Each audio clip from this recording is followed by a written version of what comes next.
The telegraph key clicked its final message for the evening just as the sun bled crimson over the Kansas prairie.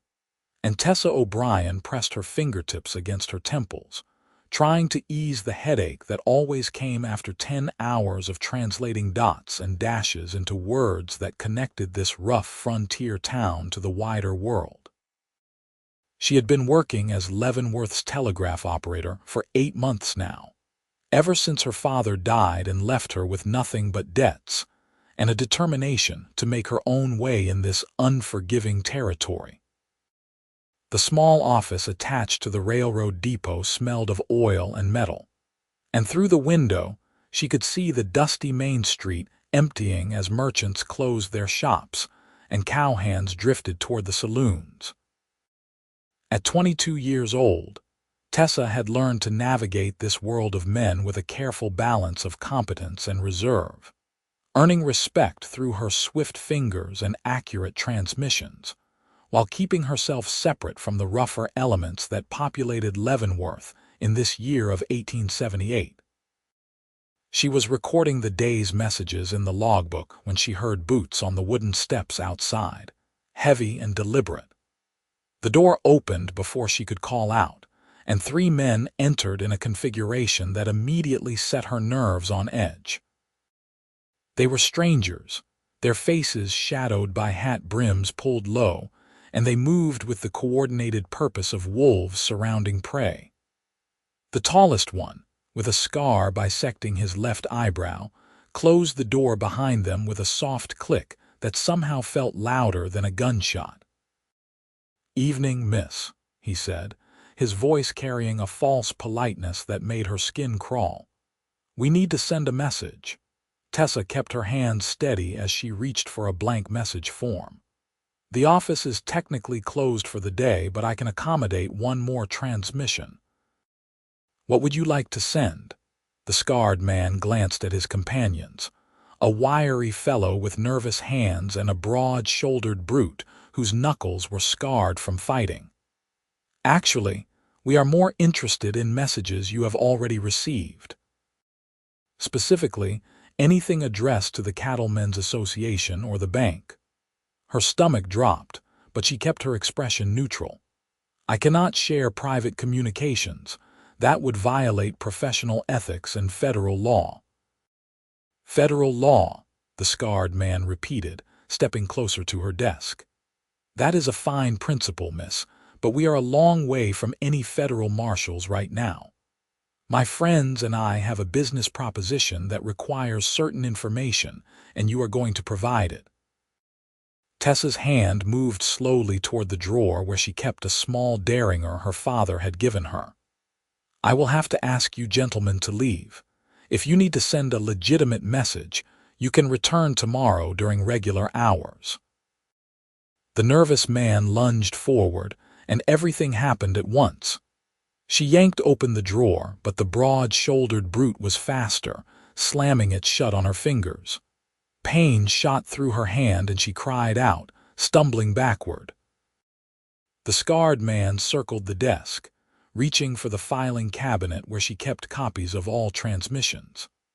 Outside, the street had gone quiet with the purple twilight, and Tessa realized with cold clarity that screaming might bring help or might bring more trouble, depending on who heard.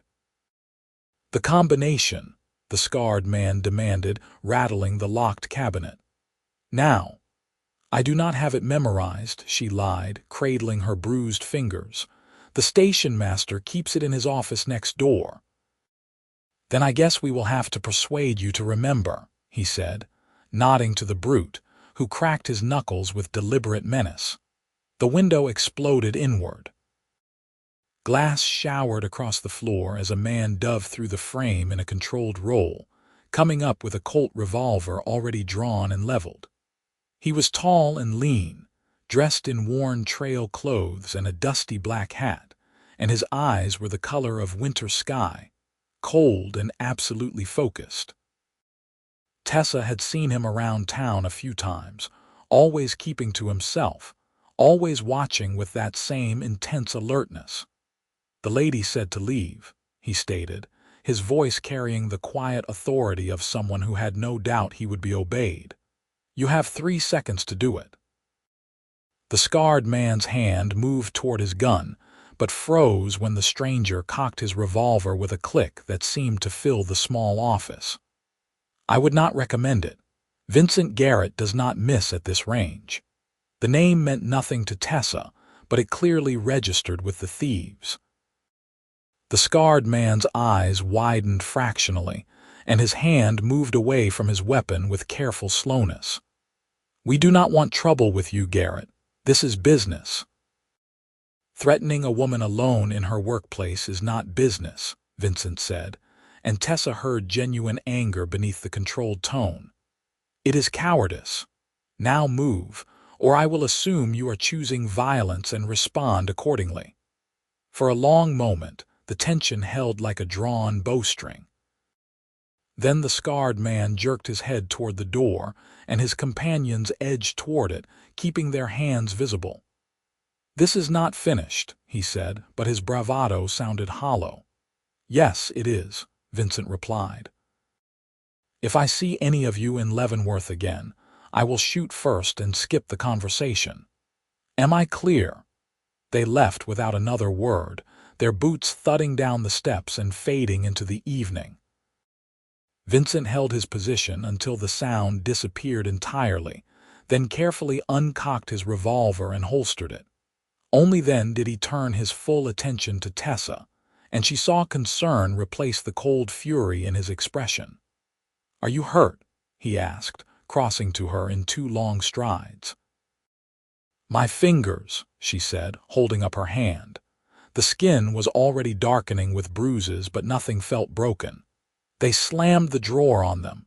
He took her hand with surprising gentleness, his calloused fingers careful as he examined the injury. "Can you move them?" She flexed each finger, wincing. "Yes, it hurts, but I do not think anything is broken." "You should see the doctor anyway," he said, but he did not release her hand immediately. His thumb brushed across her knuckles, the touch somehow both impersonal and intimate. "Those men were part of the Dalton gang. They have been robbing banks and stages across Kansas for the past 6 months." "How did you know they were here?" Tessa asked, acutely aware that she was trembling now that the immediate danger had passed. "I have been tracking them for 3 weeks, Vincent said, finally releasing her hand and stepping back to give her space. "I am a range detective, hired by the Cattlemen's Association to deal with rustlers and thieves. I got word they were planning something in Leavenworth and have been watching for them. When I saw them enter the Telegraph office after hours, I knew it was not for honest purposes." Tessa sank into her chair, the reaction hitting her all at once. "They wanted information about bank transfers and cattle shipments. They would have hurt me to get it." "They would have," Vincent agreed, his voice gentle now, "but they did not, and they will not get another chance. I will make sure of that." She looked up at him, really seeing him for the first time. He was perhaps 27 or 28, with the weathered tan of someone who spent most of his life outdoors and fine lines around his eyes from squinting into sun and wind. There was a quiet strength in the way he stood, balanced and ready, but also a weariness that suggested he had seen too much violence and carried the weight of it. His dark hair was overlong, curling slightly at his collar, and a few days' growth of beard shadowed his jaw. "Thank you," she said, surprised by how inadequate the words felt. "You saved my life, Mr. Garrett." "Vincent," he corrected. "And I only did what any decent man would do." He glanced at the shattered window, then back at her. "You should not stay here alone tonight. Do you have somewhere safe to go?" "I have a room at the boarding house on 3rd Street, Tessa said, standing on legs that still felt unsteady. "But I need to secure the office first and report this to the marshal." "I will walk you to the marshal's office and then to your boarding house," Vincent said in a tone that brooked no argument. "And tomorrow I will help you board up that window until you can get it replaced." She wanted to protest that she could manage on her own, that she had been doing so for months, but the truth was that her hands were still shaking, and the thought of walking through the dark streets alone made her stomach clench with fear. "I would appreciate that," she admitted. Vincent helped her lock the filing cabinet and secure what could be secured, then escorted her into the cooling evening. Leavenworth's main street was livelier now, with light and noise spilling from the saloons and the sound of a piano playing badly in the distance. The marshal's office sat near the center of town, identifiable by the barred windows and the tin star nailed to the door. Marshal Tom Hendricks listened to their account with a frown deepening on his weathered face. He was an honest man but overworked and undermanned, responsible for keeping order in a town that seemed to attract trouble like a lodestone drew iron. "Dalton gang," he muttered, scratching his graying beard. "Hell, begging your pardon, Miss O'Brien. Vincent, you sure it was them?" "Positive," Vincent said. "I recognized Cole Dalton from the wanted posters. The other two were probably his brothers, James and Frank." "They will be long gone by now," Hendricks said, reaching for his hat anyway. "But I will put out word to the deputies in the neighboring counties." "Miss O'Brien, you did right not to give them what they wanted, but if you see them again, you get somewhere safe and let us handle it." "Understood, understood," Tessa agreed, though privately she wondered what good hiding would do if determined men wanted to hurt her. The boarding house was a respectable establishment run by a widow named Mrs. Carson, who took one look at Tessa's pale face and bruised hand, and immediately summoned her into the kitchen for hot tea and motherly concern. Vincent waited in the parlor, declining refreshment but accepting a seat by the door where he could watch the street through the lace curtains. "That is Vincent Garrett," Mrs. Carson whispered as she wrapped Tessa's hand with a cool cloth. "He has been staying here for 2 weeks, keeps to himself mostly. Polite as Sunday morning, but there is something about him, something dangerous. You be careful, dear." "He saved my life tonight," Tessa said, watching the older woman's expression shift from concern to curiosity. "Did he now? Well, perhaps I have misjudged him. Still, a man like that, he lives a violent life. You remember that." Tessa did remember it later that night as she lay in her narrow bed listening to the sounds of the boarding house settling around her. She also remembered the careful gentleness of Vincent's hands examining her injuries, the cold fury in his voice when he had defended her, and the way his presence had made her feel safe for the first time since her father died. She barely knew him, but something had shifted in that moment of crisis, some connection forged that she could not quite name or dismiss. Sleep came slowly, and when it did, she dreamed of shattering glass and winter sky eyes. Morning brought brilliant sunshine and the reality of a broken window that needed addressing. Tessa arrived at the telegraph office early to find Vincent already there, standing guard with a hammer and a stack of boards propped against the depot wall. He had shaved and changed into a clean shirt, and in the morning light he looked younger, less forbidding. "You did not have to do this," she said, unlocking the door. "I broke the window," he pointed out. "Seems only fair I help fix it." "You broke it saving me from criminals," Tessa countered, but she was smiling despite herself. "I think that earns you a pass on repair duties." "Maybe so, but I am here anyway," Vincent said, gathering the boards. "And I need to talk to you about security. Those men know you saw their faces now. Even if they have fled Leavenworth, they might send someone else to finish what they started." The smile faded from her face. "You think I am still in danger?" "I think it is a possibility we should prepare for," he said carefully. "The information you have access to is valuable to criminals. Bank transfers, gold shipments, cattle sales, all of it gets communicated through your telegraph. As long as you are the operator here, you are potentially a target." Tessa unlocked the door and entered the office, surveying the damage in the daylight. Glass glittered across the floor like scattered diamonds, and the filing cabinet bore scratches where the thieves had tried to force it open. Her logbook lay open on the desk, and she closed it with a sense of violation, as though the criminals had read her private thoughts. "I cannot quit," she said quietly. "This job is all I have. Without it, I would have no way to support myself." Vincent began measuring the window frame, his movements efficient and practiced. "I am not suggesting you quit. I am suggesting we take precautions. A better lock on the door, a way to signal for help if needed, and maybe some company during evening hours when the office is isolated." "Company." Tessa swept up the glass, depositing it carefully in a trash bin. "I cannot afford to hire protection, Mr. Garrett." "Vincent," he corrected again.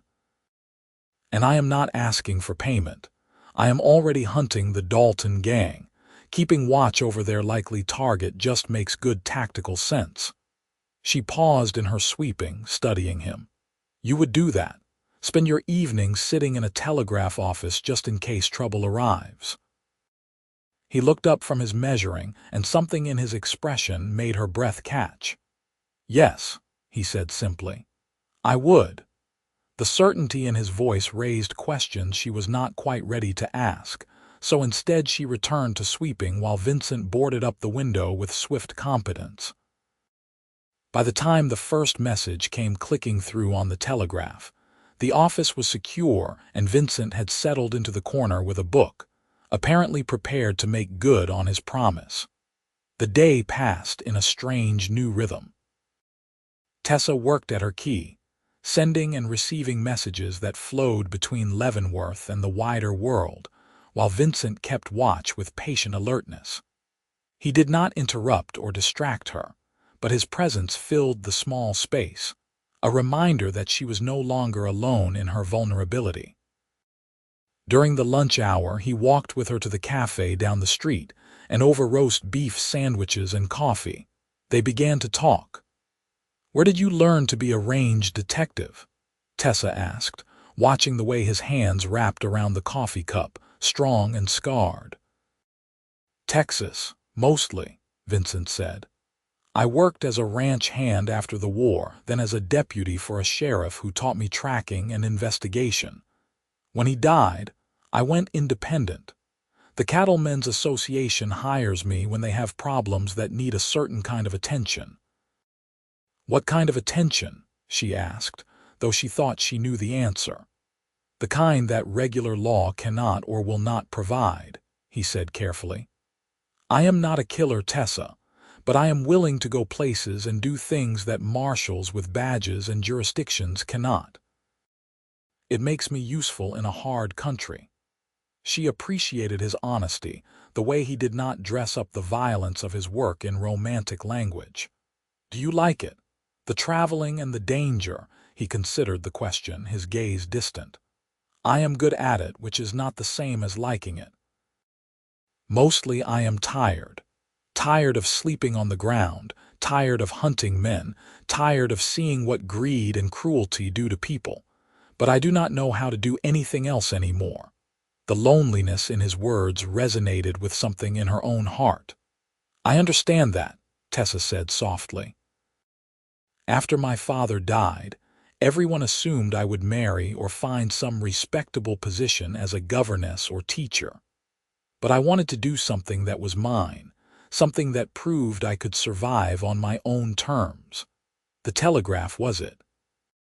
I taught myself the code from a manual, practiced until my fingers bled, and applied for every operator position within 100 miles.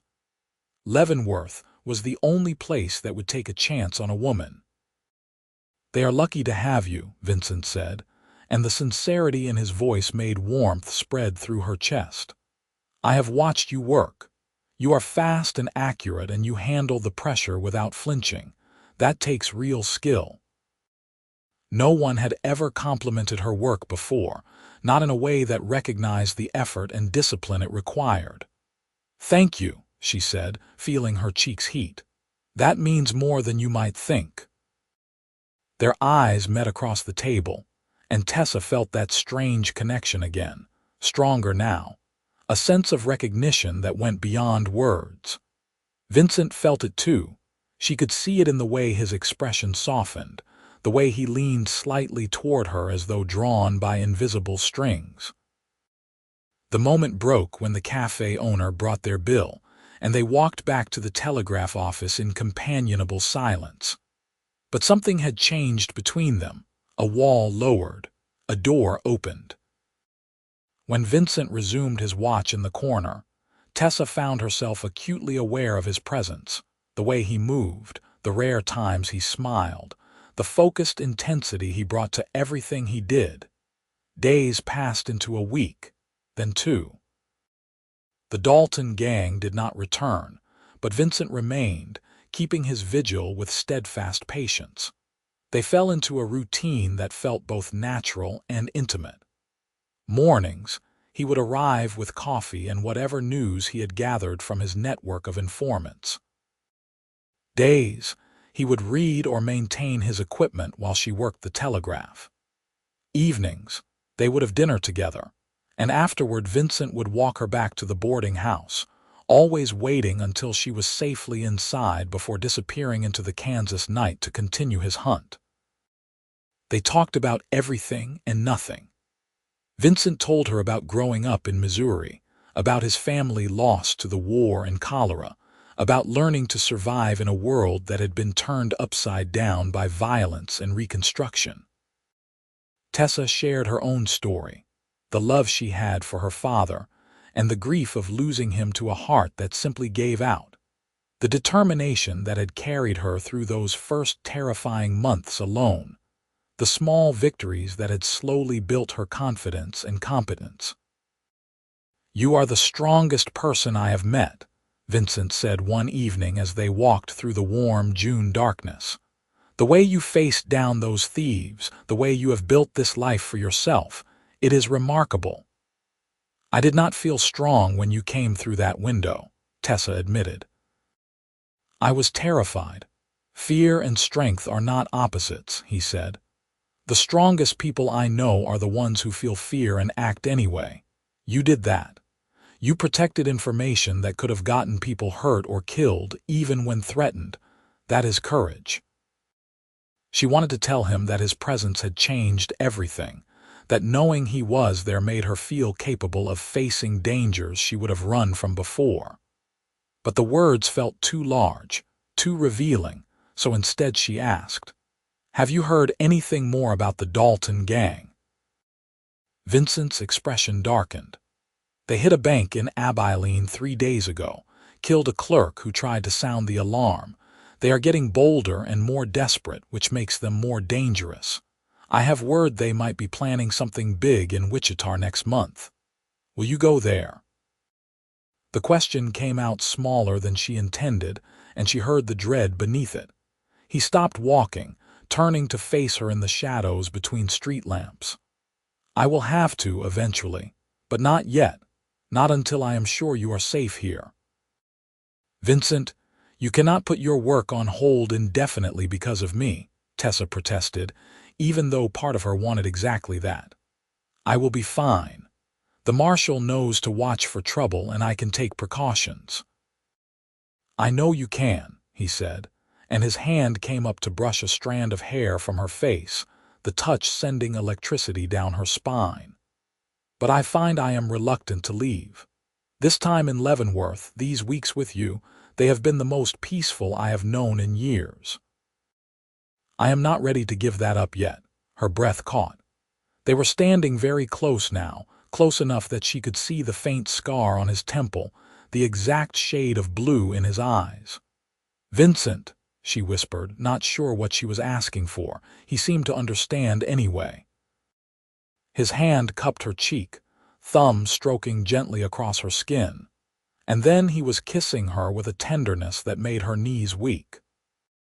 She leaned into him, her hands clutching his shirt, and for a moment the world narrowed to just this, just the two of them and the connection that had been building since the night he had crashed through her window. When they finally pulled apart, they were both breathless. Vincent rested his forehead against hers, his hand steady on her waist.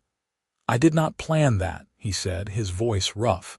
"I should probably apologize." "Please do not," Tessa said, surprising herself with her boldness.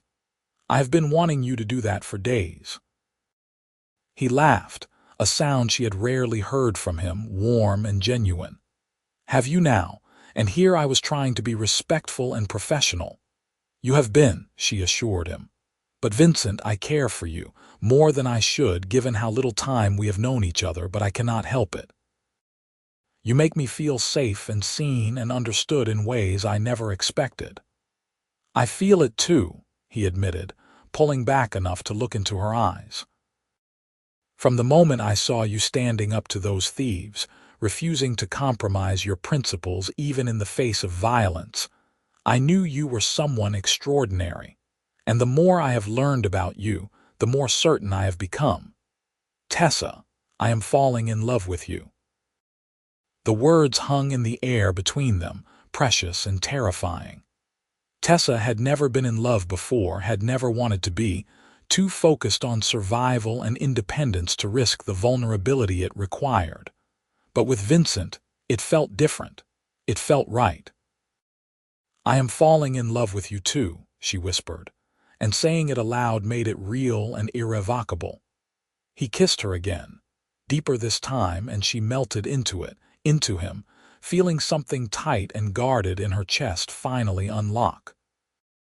When they resumed walking toward the boarding house, he kept his arm around her waist, and she leaned into his strength, marveling at how natural it felt.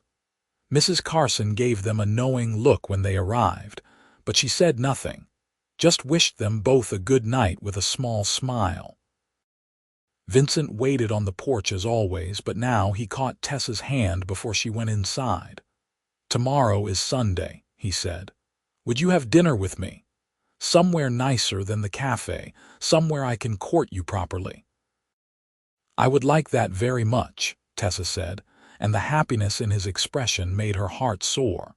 She climbed the stairs to her room feeling like she was floating, and when she finally lay in bed, sleep was impossible.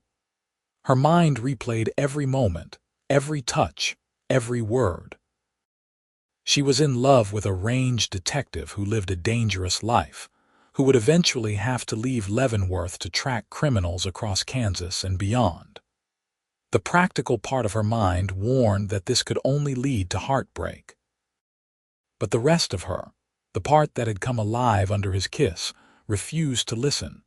Sunday dawned clear and hot, summer asserting itself across the prairie in waves of shimmering heat.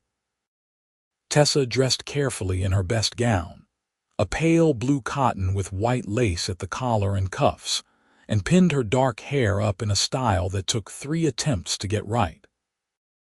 When Vincent arrived at the boarding house, wearing clean black trousers and a white shirt that made his eyes seem even bluer, the appreciation in his gaze made all the effort worthwhile. He took her to the restaurant at the new railroad hotel, a place Tessa had never been able to afford on her own. They sat by the window overlooking the street, and over roasted chicken and fresh vegetables. They continued the conversation that seemed to have no end, each revelation leading to another question, another story, another layer of understanding. "What do you want?" Vincent asked at one point, his eyes serious. "Not just now, but in the future. What would make you happy?" Tessa considered the question carefully. "I want to matter," she said finally. "I want to do work that is important, that connects people and makes their lives better. The Telegraph does that. It brings news of births and deaths, business opportunities and warnings, love and loss. Every message I send or receive, I am part of something larger than myself.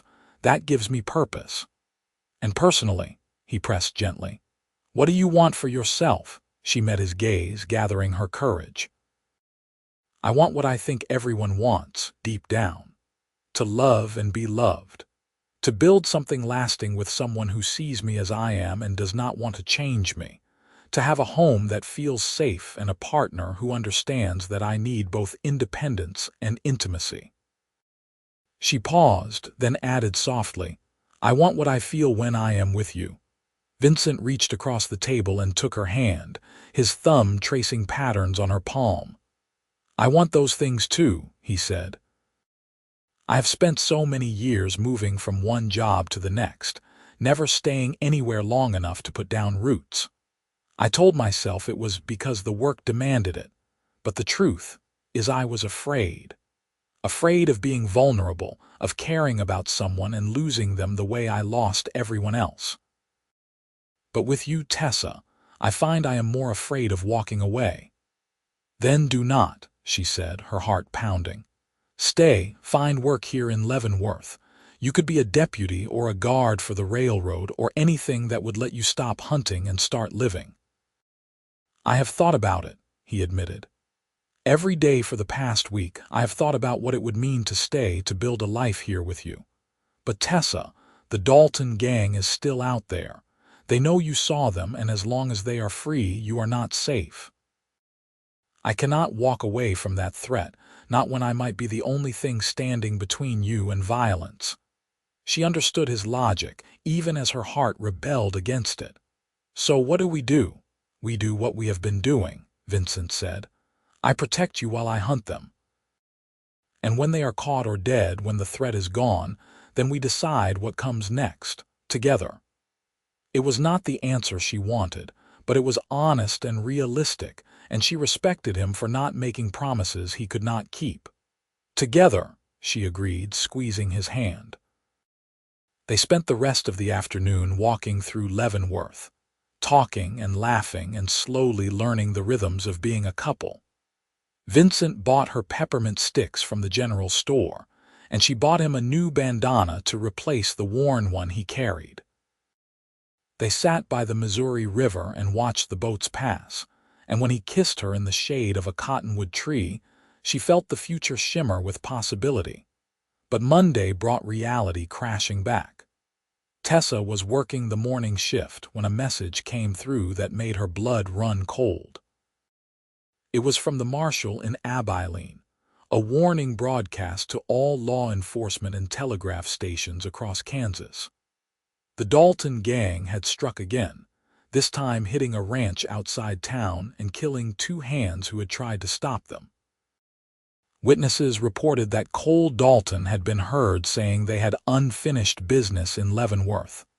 Tessa's hands shook as she transcribed the message. Vincent, reading over her shoulder, went very still. They are coming back, she whispered. For me. We do not know that for certain, Vincent said, but his voice was tight. They might be bluffing, trying to keep law enforcement scattered and reactive. Or they might be planning to finish what they started, Tessa countered.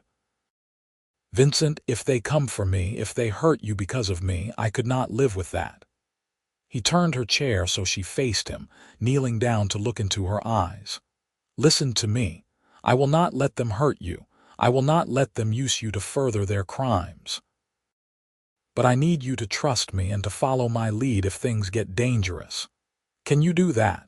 She wanted to argue, to protest that she would not hide while he faced danger alone, but the intensity in his expression told her this was not negotiable.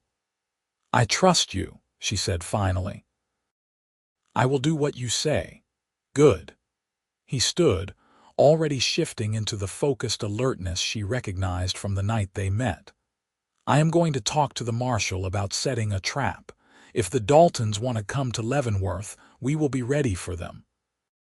Marshal Hendricks was skeptical at first, arguing that they had no proof the gang would actually return. But Vincent was persuasive, painting a picture of how the telegraph office could be used as bait to draw the criminals into an ambush. Reluctantly, the marshal agreed to position deputies in strategic locations around the depot and to coordinate with Vincent on timing and tactics. The waiting was the hardest part. Days stretched by with mounting tension. Every customer who entered the telegraph office a potential threat. Every shadow a possible danger. Vincent never left her side, his vigilance absolute, and Tessa found herself drawing strength from his steady presence even as she worried about what would happen when the Daltons finally made their move. It happened on a Thursday evening, just as the sun was setting and most of Leavenworth was settling in for supper. Tessa was transcribing a routine message about cattle prices when Vincent suddenly stood, his hand moving to his gun. "They are here," he said quietly. 3 men, approaching from the east. "Stay behind the desk and get down if shooting starts." Tessa's heart hammered against her ribs as she watched through the new window. Sure enough, 3 riders were dismounting in front of the depot, their movements purposeful and coordinated. Cole Dalton's scarred face was unmistakable, and his brothers flanked him with weapons already drawn. "Where are the deputies?" Tessa whispered. "In position," Vincent replied, his eyes never leaving the approaching men. "Trust the plan." The door flew open with a bang, and the Daltons entered with guns leveled. "The operator," Cole said, his eyes finding Tessa immediately. "We told you this was not finished." "And I told you that threatening her was a mistake," Vincent said, stepping between Tessa and the thieves. "Put down your weapons and surrender. You are surrounded." Cole laughed, a harsh sound without humor. "You think we did not scout this place before coming? Your deputies are sloppy, Garrett. We saw them setting up, and we have friends of our own waiting outside." It was a bluff, Tessa thought. It had to be. But doubt flickered across Vincent's face, and in that moment of hesitation, everything went wrong. James Dalton fired, the gunshot deafening in the small space. Vincent dove sideways, returning fire, and suddenly the Telegraph office became a maelstrom of violence. Tessa dropped behind the desk as Vincent had instructed, her hands over her ears, praying desperately that he would survive this. More gunfire erupted from outside as the deputies engaged with whoever the Daltons had brought as backup. Wood splintered above Tessa's head, and she heard Vincent grunt with pain. Terror gave her courage she did not know she possessed. She grabbed the derringer from the drawer, the one the brute had prevented her from reaching before, and came up shooting. Her first shot went wild, but it distracted James Dalton long enough for Vincent to put a bullet in his shoulder. The thief went down screaming, and Frank Dalton turned his gun toward Tessa. She froze, staring down the barrel of death, and in that eternal second she thought of all the things she would never get to say to Vincent, all the life they would never share. Vincent threw himself between them, and Frank's bullet caught him high in the chest. He went down hard, and Tessa's scream ripped from her throat. She fired the derringer again, catching Frank in the leg, and then the marshal was crashing through the door with deputies behind him, and the fight was over. Tessa dropped the gun and scrambled to Vincent's side. Blood was spreading across his shirt, too much blood, and his face had gone pale. "No, no, no," she chanted, pressing her hands against the wound. "Vincent, stay with me. Please stay with me." His eyes found hers, clouded with pain but still focused. "You are safe," he managed. "That is all that matters." "You matter," she said fiercely, tears streaming down her face. "You matter to me. You cannot die. I love you, do you hear me? I love you." "Love you too," he whispered, and then his eyes closed. The doctor worked on Vincent for 3 hours while Tessa sat in the marshal's office, numb with shock and covered in blood that was not her own.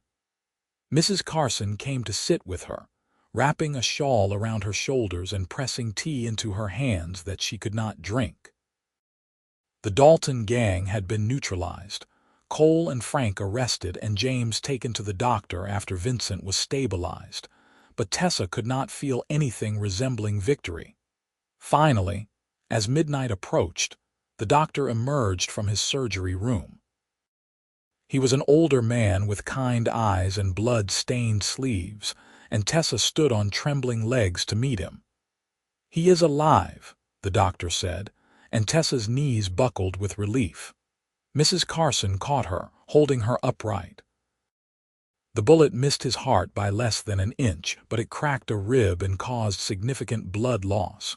He is young and strong, and if infection does not set in, he should recover. But it will be a long healing process. "Can I see him?" Tessa asked, her voice hoarse from crying. "He is unconscious from the laudanum, but yes, you can sit with him. Just for a little while." Vincent lay on a narrow cot in the doctor's back room, his chest wrapped in white bandages and his face slack with drugged sleep. Tessa pulled a chair close and took his hand, careful of the Roman IV line the doctor had placed. He looked vulnerable in a way she had never seen him, all his strength and watchfulness stripped away by injury and medicine. "You saved my life again," she told him softly. "You stupid, brave, wonderful man. You took a bullet meant for me. How am I supposed to bear that?" Her voice broke. "You connected straight to my heart, Vincent Garrett, and now you are in there so deep I do not know where you end and I begin. So you have to get better, do you understand? You have to heal and wake up and let me tell you properly how much I love you." He did not respond, but his hand was warm in hers, and she took comfort in the steady rise and fall of his chest. She sat with him until the doctor gently insisted she needed rest herself, and then she let Mrs. Carson take her back to the boarding house and put her to bed like a child. The next days passed in a blur of worry and waiting. Tessa split her time between the telegraph office, where a temporary operator had been brought in to help, and the doctor's surgery, where Vincent drifted in and out of consciousness. When he was awake, he was in too much pain to talk much, but his eyes tracked her movements and his hand would search for hers. On the third day, the fever set in. "Infection," the doctor said gravely, the thing they had all feared. Vincent's temperature climbed dangerously high, and he became delirious, calling out for people long dead and fighting invisible enemies. Tessa bathed his face with cool cloths and talked to him constantly, telling him about her day, reading from newspapers, reciting poetry she had memorized as a child, anything to keep him anchored to the living world. "You have to fight," she pleaded during one particularly bad night. "Vincent, I need you. We have a life to build together, remember. You promised we would decide together what comes next. You cannot break that promise. You cannot leave me." Whether he heard her or not, she never knew, but slowly, agonizingly, the fever broke. His temperature came down, and the doctor declared cautiously that he had turned a corner. A week after the shooting, Vincent woke fully for the first time, his eyes clear and focused. "Tessa," he croaked, his voice rusty from disuse. She had been dozing in the chair beside his bed and jerked awake at the sound. "Vincent, oh thank God, how do you feel?" "Like I got shot," he said, attempting a smile that turned into a wince. "But alive. That is more than I expected." "You were protecting me," Tessa said, fresh tears spilling over. "You threw yourself in front of a bullet for me." "I would do it again," he said simply. "Tessa, I meant what I said in the telegraph office. Your safety is all that matters to me." "Well, it is not all that matters to me," she said fiercely. "Your life matters. Your happiness matters. We matter together. And I will not let you throw that away for some misguided sense of duty." He studied her face and something softened in his expression. "You are right," he admitted. "I am sorry. I have spent so long thinking of myself as expendable, as someone whose only value is in what I can do for others. But you make me want to be more than that. You make me want to live." She leaned down and kissed him gently, carefully, mindful of his injuries. "Then live," she whispered against his lips. "Live and heal and stay with me. Let someone else hunt the criminals. Let yourself rest." "I will," he promised. "The Daltons are in custody, headed for trial and probably hanging. My work here is done. When I am healed, I will find new work. Something that does not require me to get shot." Tessa laughed, the sound shaky but genuine. That seems like a reasonable requirement. Vincent's recovery was slow but steady. As summer deepened into July, he graduated from the doctor's cot to a room at the boarding house, and then from bed rest to short walks with Tessa supporting him. The wound healed clean, leaving a puckered scar that he joked made him look more dangerous. The Cattlemen's Association sent him a generous payment for his work on the Dalton case, enough that he did not need to seek new employment immediately. They spent long hours together, talking about the future with increasing seriousness. Vincent admitted that he had some money saved from his years as a detective, enough to buy a small piece of land if he could find the right opportunity. Tessa confessed that she had been putting aside a portion of her salary each month, dreaming of a house with a real kitchen and a garden. "We could combine our resources," Vincent suggested one evening as they sat on the boarding house porch, watching fireflies dance in the gathering dusk. "Buy land together, build something that belongs to both of us. Are you proposing a business partnership?" Tessa asked, her tone teasing but her heart hopeful. "I am proposing marriage," Vincent said, turning to face her fully. "I know we have not been courting long by conventional standards, but Tessa, I have never been more certain of anything. I love you. I love your strength and your intelligence and your refusal to be anything less than exactly who you are. I want to wake up beside you every morning and fall asleep holding you every night. I want to build a home with you and fill it with laughter and love and whatever else we decide to create. Will you marry me?" Tessa's vision blurred with happy tears. "Yes," she said, her voice breaking with emotion. "Yes, Vincent, I will marry you. I love you so much it frightens me sometimes, but it also makes me braver than I ever thought I could be. You connected straight to my heart, and I never want to lose that connection." He kissed her then, deep and thorough, and she kissed him back with all the love and hope and certainty that filled her to overflowing. When they finally pulled apart, they were both smiling, faces wet with tears neither bothered to hide. They were married in late August, in a simple ceremony at the church on the edge of Leavenworth. Mrs. Carson stood as Tessa's witness, and Marshal Hendricks stood for Vincent, and the small gathering of friends and townspeople who had come to care for the telegraph operator and her cowboy detective filled the pews.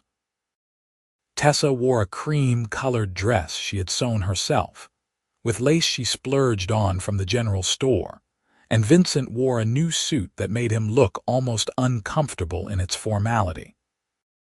When the minister pronounced them husband and wife, Vincent kissed her with such tenderness that Tessa felt her heart might burst. They walked out of the church into brilliant sunshine, showered with rice and good wishes, and climbed into a wagon Vincent had borrowed to take them to the property they had purchased together. It was 20 acres 5 miles outside of town, with a creek running through one corner and enough flat land for a house and barn. Vincent had spent the past month working on the house whenever his healing allowed, and he had recruited help from some of the railroad workers who remembered how Tessa had always transmitted their messages with care and efficiency. It was not finished, but the frame stood solid and the roof was sound, and when he carried Tessa over the threshold, she laughed with pure joy. "Welcome home, Mrs. Garrett," he said, setting her down gently. "It is perfect," she said, turning in a slow circle to take in the spacious main room with its stone fireplace and large windows. "We are going to be so happy here." "We are," he agreed, pulling her close. "I promise you that."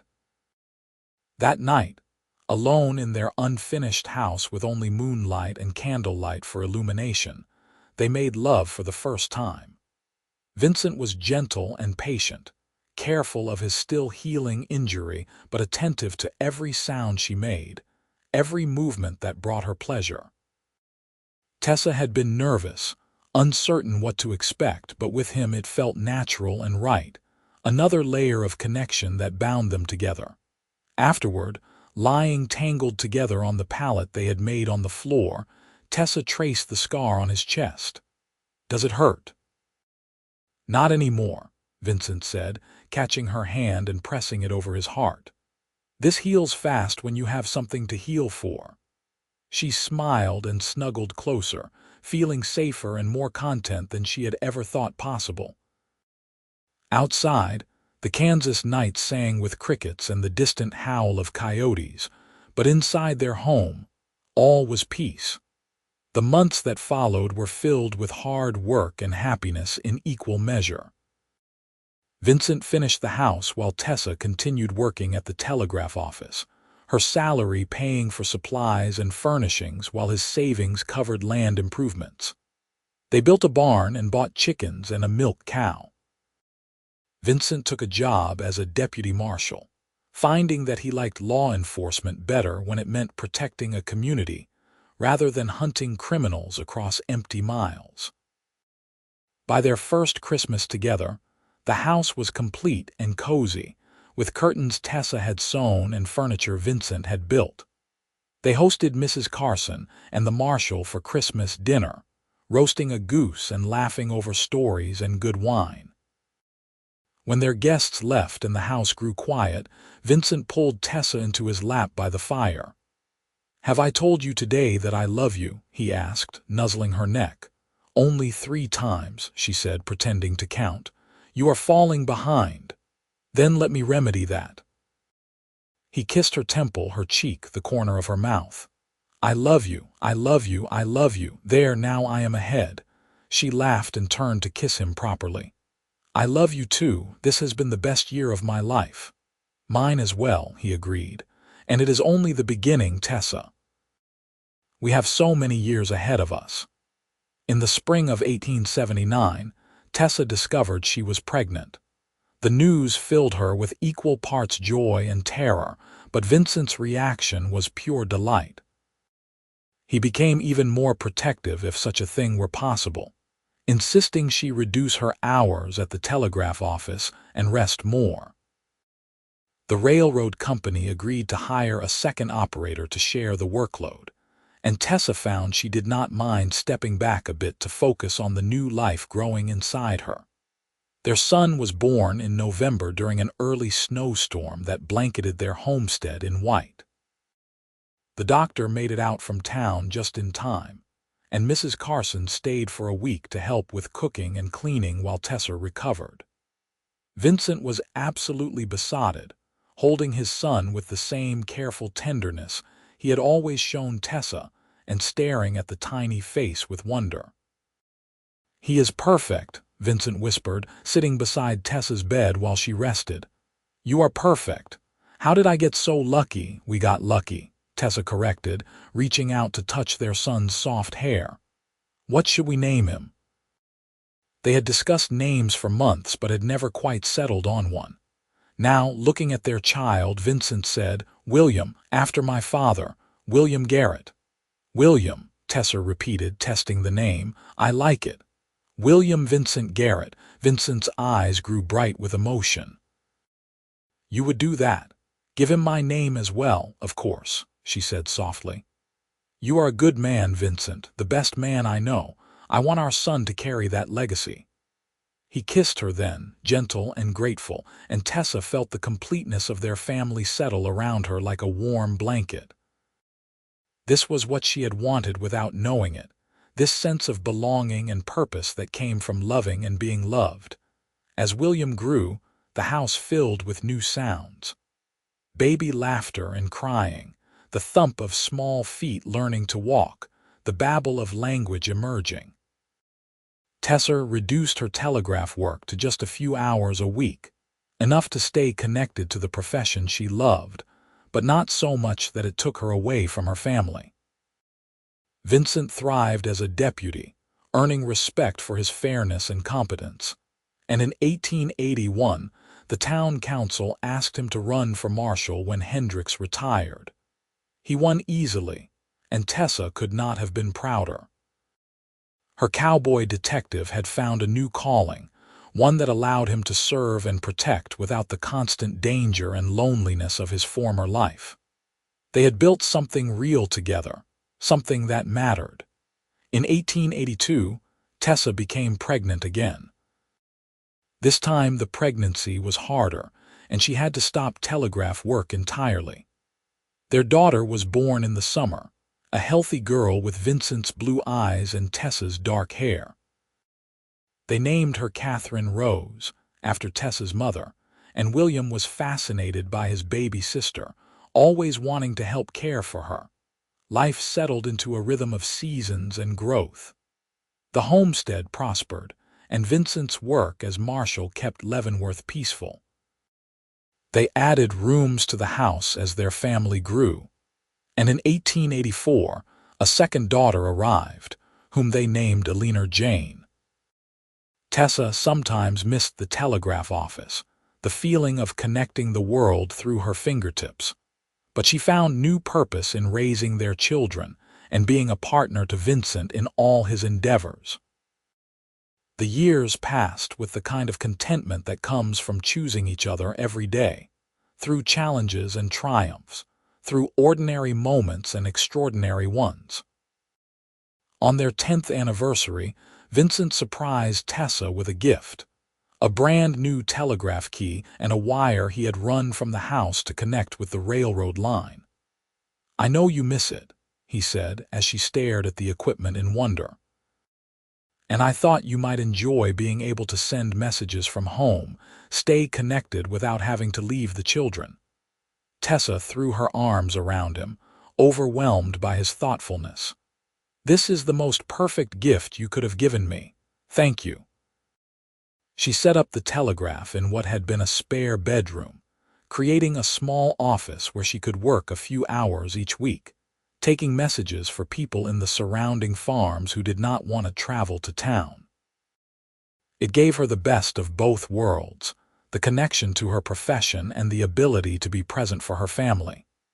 In 1889, when William was 10 and beginning to show an interest in his father's work, Vincent was offered a position as a regional marshal, overseeing several counties. It would mean more responsibility and better pay, but also more travel. He brought the offer to Tessa and they discussed it late into the night. "What do you want to do?" Tessa asked, knowing that whatever he decided, she would support him. "I want to stay here," Vincent said. "I want to watch our children grow up. I want to come home to you every night. The money would be nice, but it is not worth the cost. We have everything we need right here." Tessa smiled and kissed him. "Then we stay, and we keep building this life we love." He turned down the position and remained Marshal of Leavenworth, a job that suited him perfectly.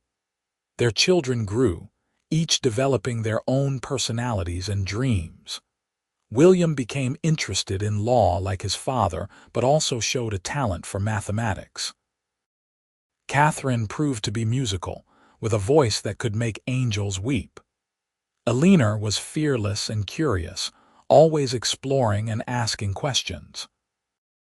On a warm evening in June of 1896, nearly 18 years after they had married, Tessa and Vincent sat on their porch watching their children play in the yard.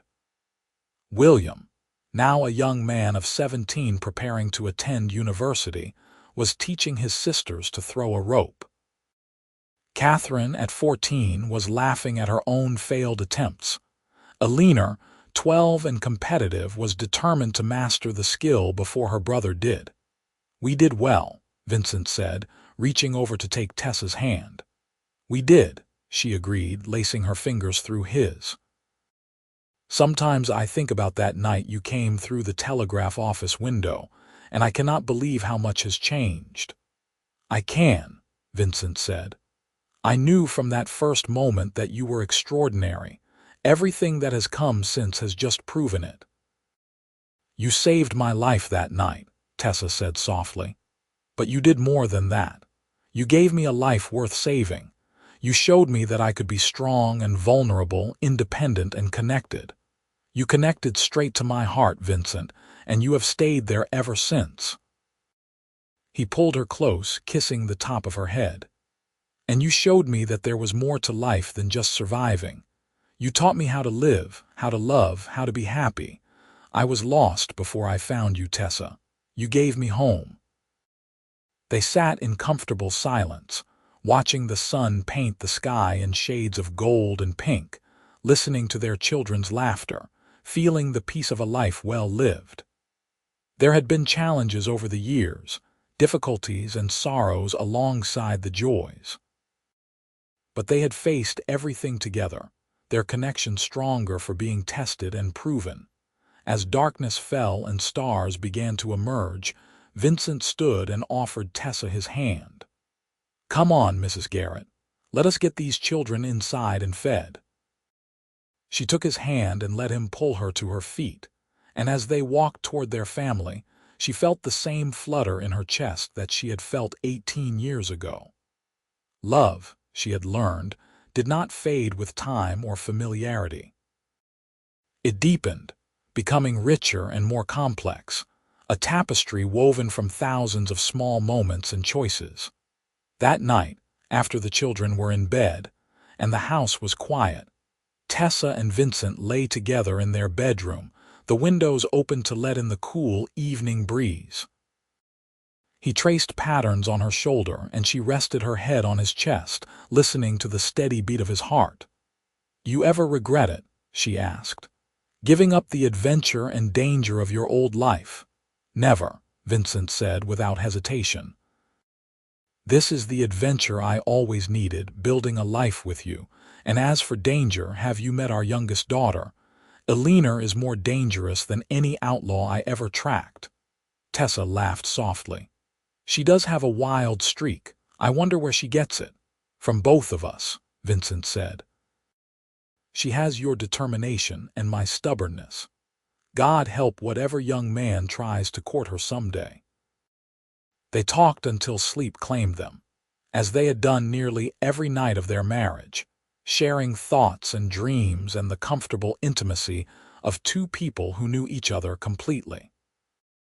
And when morning came, they woke together to face another day, another opportunity to choose love and build their life. The years continued to pass, bringing change and growth. William graduated from university and became a lawyer, eventually returning to Leavenworth to practice. Catherine married a doctor and moved to Kansas City, but visited often with her growing family. Eleanor, true to her nature, became one of the first women to attend medical school, determined to break barriers and heal people. Vincent retired as marshal in 1905, after more than 20 years of service. He was 63 years old and ready to spend his days on the homestead, working the land and enjoying his grandchildren.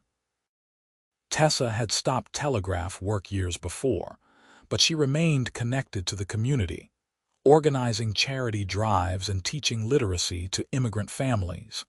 They had built a good life, a meaningful life, and they savored every moment of growing old together.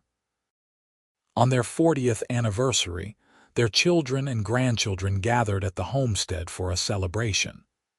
There was food and music and dancing, and when Vincent pulled Tessa into his arms for a waltz, she felt 19 again, falling in love for the first time. "Thank you," he whispered in her ear as they swayed to the music, "for 40 years of happiness, for giving me a reason to live instead of just survive, for loving me even when I was hard to love." "You have never been hard to love," Tessa replied, blinking back tears. "Loving you has been the easiest thing I have ever done. You connected straight to my heart all those years ago, and that connection has only grown stronger. I love you now more than I did then, and I will love you until my last breath." "And I will love you beyond that," Vincent said, holding her closer. "In this life and whatever comes after, you are my heart, Tessa Garrett." They danced until the music stopped, and their family gathered around them. 3 generations united by the love that had started in a telegraph office during a moment of danger, and had grown into something beautiful and lasting. looking at the faces of their children and grandchildren. Tessa saw the legacy they had created, not just in blood and name, but in the values they had instilled and the example they had set. As the party wound down and the last guests departed, Tessa and Vincent stood on their porch once more, looking out at the land they had tended for 40 years. The house had been expanded and renovated, the barn rebuilt twice, the fields rotated and replanted countless times. But the heart of it remained the same, a place where love had taken root and flourished. "We should go to bed," Tessa said, leaning against Vincent's shoulder. "It has been a long day." "A wonderful day," Vincent corrected. "Every day with you is wonderful." They walked inside together, hands clasped as they had been for 4 decades, and climbed the stairs to their bedroom. The house settled around them with familiar creaks and sighs, and through the window the Kansas stars shone bright and eternal. In the morning, they would wake to another day, another chance to love and be loved. But for now, they simply held each other, 2 hearts beating in rhythm, 2 lives so thoroughly intertwined that it was impossible to say where one ended and the other began. They had started as a cowboy and a telegraph operator, brought together by danger and necessity. But they had become so much more. Partners, lovers, parents, grandparents, best friends. They had built a life from nothing, had faced challenges and celebrated triumphs, had grown old together with grace and gratitude. And through it all, the connection that had sparked between them in that moment of crisis had never wavered. It had been tested and proven, deepened and strengthened, until it was as much a part of them as breathing. Vincent Garrett and Tessa O'Brien Garrett, 2 people who had found each other in the wild chaos of the frontier and had chosen to create something beautiful from that meeting.